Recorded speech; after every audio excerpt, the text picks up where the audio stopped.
Anggaran utang merupakan anggaran yang merencanakan jumlah utang pada waktu yang akan datang.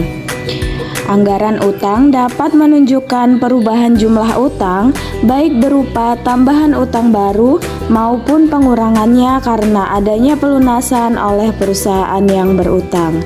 Anggaran utang dapat digunakan sebagai dasar untuk menyusun budget kas karena pelunasan utang tersebut akan merupakan pembayaran atau pengeluaran yang mengurangi kas. Anggaran utang dapat membantu perusahaan dalam menentukan jumlah utang yang akan digunakan, menentukan periode penggunaan utang, menentukan sumber dana utang yang akan digunakan, dan mengendalikan penggunaan utang secara lebih efektif. Nah, selanjutnya ada jenis-jenis utang.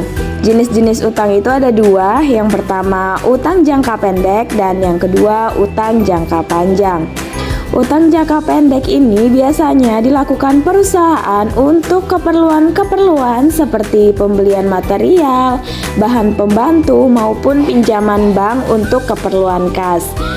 Nah, contoh-contoh dari utang jangka pendek ini yang pertama ada utang dagang.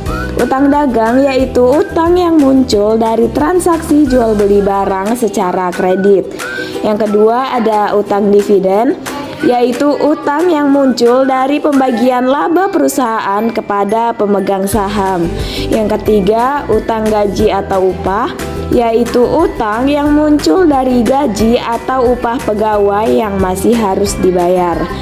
Yang keempat, utang wesel, yaitu pinjaman yang dilakukan dengan menggunakan surat wesel sebagai bukti. Yang kelima, pendapatan diterima di muka, yaitu utang yang muncul ketika perusahaan mendapatkan sebagian pelunasan sebelum barang atau jasa dikirimkan. Dan yang terakhir, utang biaya, yaitu utang yang muncul dari biaya yang sudah terjadi namun belum dilunasi perusahaan. Selanjutnya yang kedua ada utang jangka panjang.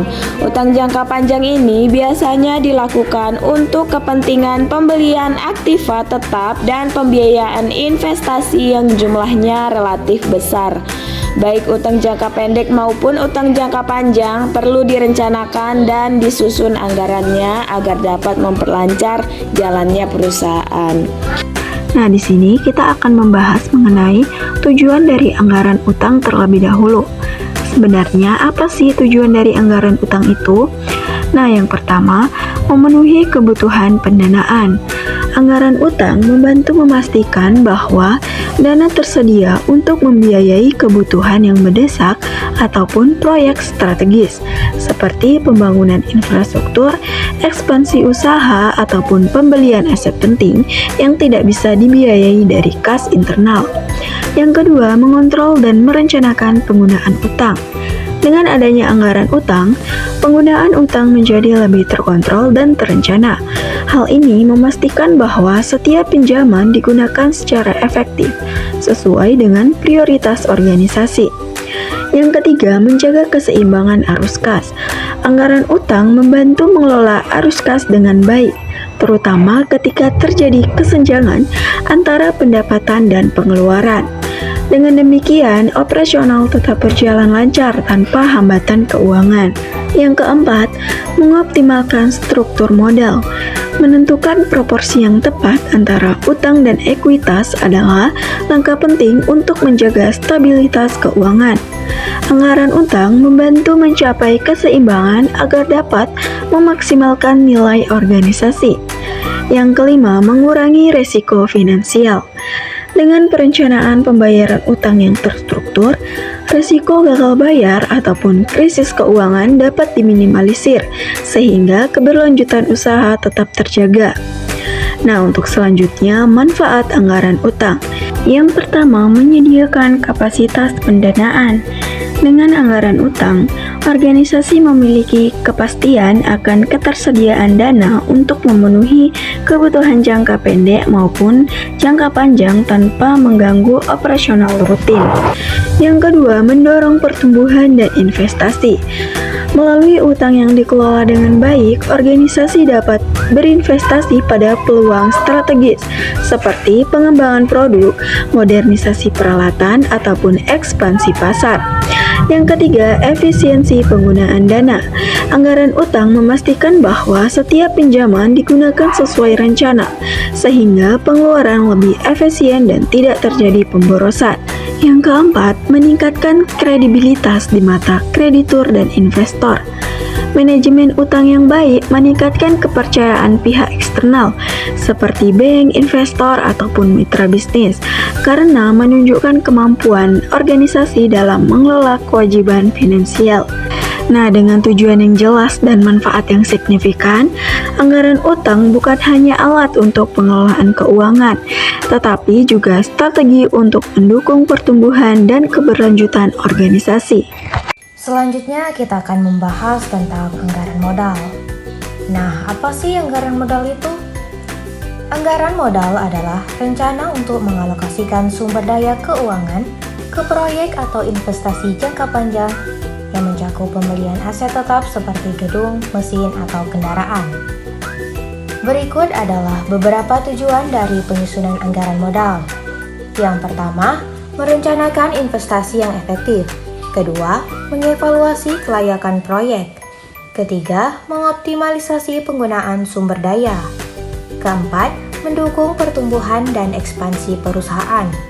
Kelima, memonitoring dan pengendalian kinerja investasi perusahaan. Dan terakhir, keselarasan dengan strategi jangka panjang, yaitu memastikan investasi mendukung visi dan misi perusahaan. Selain tujuan tadi, anggaran modal juga memiliki beberapa manfaat, antara lain, 1. Perencanaan keuangan yang lebih baik. Anggaran modal membantu perusahaan merencanakan dan mengalokasikan sumber daya keuangan dengan lebih efektif, sehingga dapat menghindari pemborosan dan memastikan bahwa dana digunakan untuk proyek yang paling menguntungkan. Kedua, pengambilan keputusan yang lebih baik.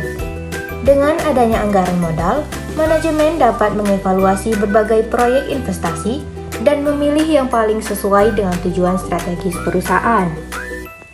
Ketiga, pengendalian biaya dan transparansi. Anggaran modal memungkinkan perusahaan untuk memantau pengeluaran dan memastikan bahwa proyek tetap dalam batas anggaran yang telah ditetapkan. Keempat, meningkatkan profitabilitas. Dengan berinvestasi pada proyek yang tepat, perusahaan dapat meningkatkan pendapatan dan profitabilitas jangka panjang sehingga perusahaan dapat terus berkembang.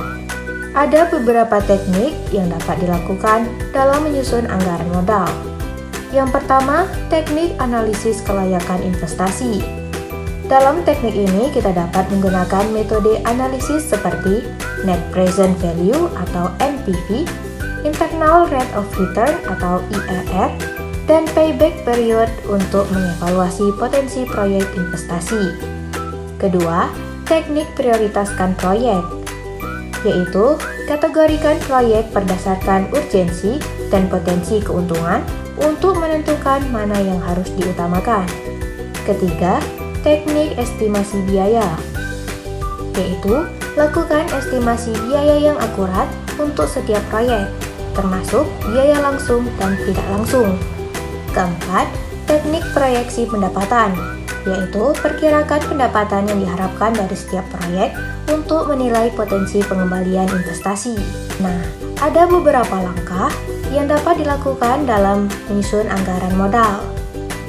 Langkah-langkah tersebut antara lain: pertama, identifikasi kebutuhan investasi. Tentukan proyek atau aset yang perlu diinvestasikan seperti peralatan, fasilitas, atau teknologi baru. Kedua, kumpulkan data dan informasi. Kumpulkan data terkait biaya, proyeksi pendapatan, dan analisis pasar untuk setiap proyek. Ketiga, buat rencana anggaran. Susun rencana anggaran yang mencakup semua biaya terkait dengan proyek, termasuk biaya awal dan biaya operasional. Keempat, evaluasi proyek. Gunakan teknik analisis kelayakan untuk mengevaluasi setiap proyek dan menentukan prioritas investasi. Kelima, Tentukan sumber pendanaan. Identifikasi sumber pendanaan yang akan digunakan untuk membiayai proyek seperti pinjaman, ekuitas, atau dana internal.